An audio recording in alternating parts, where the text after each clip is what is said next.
A faith-based drug program in East Tennessee says it is helping addicts heal through Jesus Christ. It's called U-Turn for Christ, and the people running it describe it as a ministry of restoration. So how does faith-based healing work at these facilities? 6 News reporter Mona Nair visits the ranch and takes a look at what they do.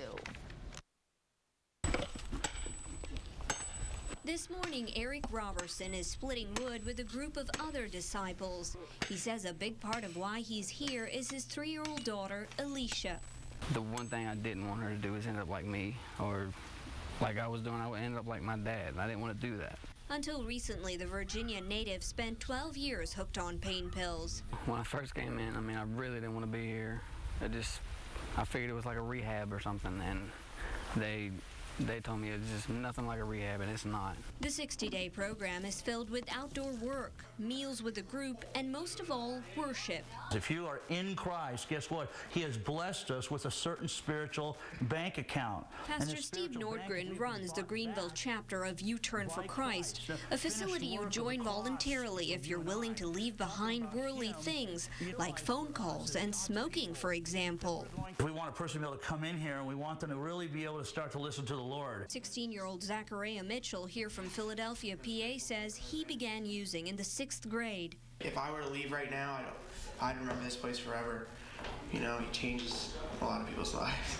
It's just really, it chokes me up sometimes. The facility has a male and female ranch. For the ladies, a big part of the activities involve running a few thrift stores. Try to decorate it like a little boutique, you know, like a store would really look like. Jane Reese was a high school art teacher in New Jersey and addicted. Me and my husband both were using together, so we just wanted to, you know, have a godly marriage together. The disciples we spoke to say being in a totally new environment, keeping busy, staying healthy, the rustic dorm-style living, and a strong focus on religion is what helps them transition out of addiction.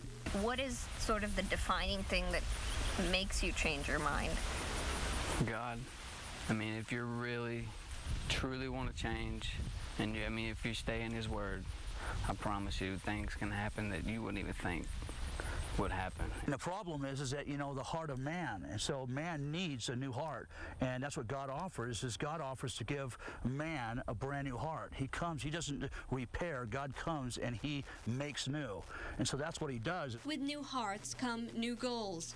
I turn 17 in January, and after I get out of here, I'm really looking forward to joining the National Guard. Definitely a godly marriage. I want to be a good example for my daughter in life. After the 60 days are done, some will stay on longer with looser rules.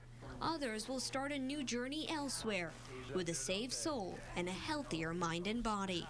In Greenville, Mona Nair, 6 News.